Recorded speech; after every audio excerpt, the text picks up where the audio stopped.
Bapak, Ibu, Saudara dan Saudari, jumpa lagi kita di sini di saluran YouTube saya yang lebih banyak menyampaikan tentang masalah-masalah spiritual. Utamanya adalah yang terkait dengan praktek spiritual sehari-hari. Video kali ini membahas tentang keyakinan yang tidak realistis dari seorang pemimpin agama terkait dengan pandemi COVID-19. Dan video ini berjudul Corona Menguak Keyakinan Membuta. Bapak, Ibu, Saudara dan Saudari, kiranya Bapak, Ibu, Saudara dan Saudari setuju bahwa keyakinan itu harus didasari oleh pemikiran yang sehat atau pemikiran yang jernih. Jika keyakinan itu tidak selaras dengan sains, maka kita harus berhati-hati. Jangan sampai mempunyai pandangan yang salah atau mabuk keyakinan. Yang namanya mabuk itu tidak bagus. Harus sadar penuh. Jangan mabuk. Pandangan salah seorang pemimpin agama atau mabuk agama itu berbahaya, bisa menjerumuskan umat, dan itu dosanya besar. Sebaliknya, jika pemimpin agama bisa menuntun umatnya berjalan di jalan yang benar, maka pahalanya atau berkahnya pun besar pula.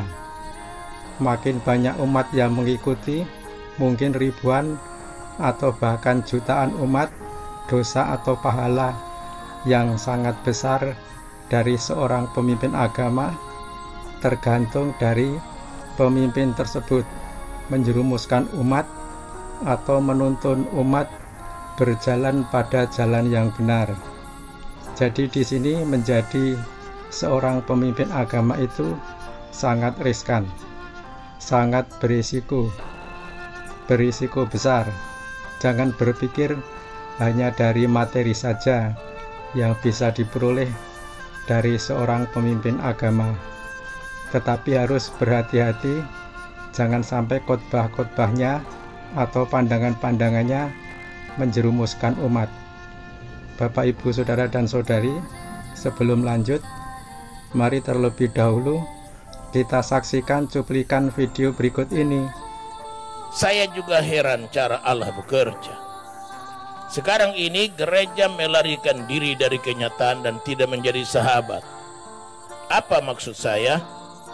Beberapa gereja besar di Jakarta meliburkan jemaat hanya karena virus corona. Mereka menampakkan diri bahwa Tuhan kalah dengan virus. Ketua Sinode pun memberikan WhatsApp, pendeta tidak boleh memegang tangan dengan jemaatnya. Saya baca itu, saya kaget. Besok saya akan telepon ketua sinode, kenapa segitu imanmu? Kau khawatir, jangan membagikan kekhawatiran kepada orang lain. Kamu takut, jangan membagikan ketakutan kepada orang lain. Bapak, Ibu, Saudara dan Saudari, seorang pendeta mengatakan bahwa dia heran dengan cara Allah bekerja. Allah tidak salah bekerja kali, si pendeta saja yang tidak mampu menelaah cara kerja Allah. Kalau Allah menjadi sesembahannya, mengapa pendeta justru seolah-olah menyalahkan cara kerja Allah? Gereja tidak lari dari kenyataan. Justru gereja itu menyikapi dengan baik dan benar kenyataan yang ada. Mungkin para pemimpin gereja sedang diingatkan bahwa tidak selamanya materi atau berkat yang diperoleh dari umat itu langgeng, bahwa ada kemungkinan materi itu akan menurun, bahkan bisa stop, meski stopnya itu adalah sementara. Hikmah dari peringatan tersebut tentunya agar para pemimpin agama tidak lupa diri bahwasanya segala sesuatu yang ada atau yang terjadi di bumi ini tidak ada yang abadi. Bapak, Ibu, Saudara dan Saudari, tadi dikatakan Tuhan kalah dengan virus corona. Bagaimana mungkin? Pendeta kan meyakini bahwa segala sesuatu itu adalah sesuai dengan kehendak Allah. Jika pandemi COVID-19 itu kehendak Allah, maka bersikaplah yang realistis atas terjadinya pandemi COVID-19 ini. Bersikap sesuai dengan ilmu pengetahuan atau sesuai dengan sains yang sudah diserukan oleh pemerintah. Bapak, Ibu, Saudara, dan Saudari, kembali lagi kesimpulannya adalah bahwa apa yang tertulis dalam buku-buku suci itu haruslah ditafsirkan secara baik.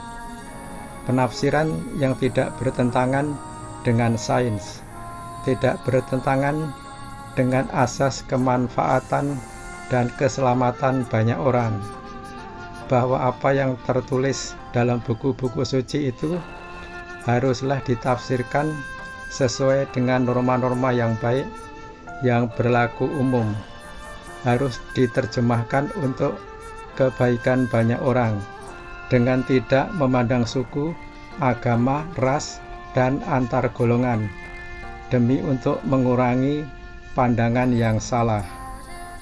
Inilah sebenarnya yang paling penting bagi semua pemeluk agama dan menjadi tugas utama buat para pemimpin, para guru, dan para tokoh agama yang hidup dan berkarya di Indonesia.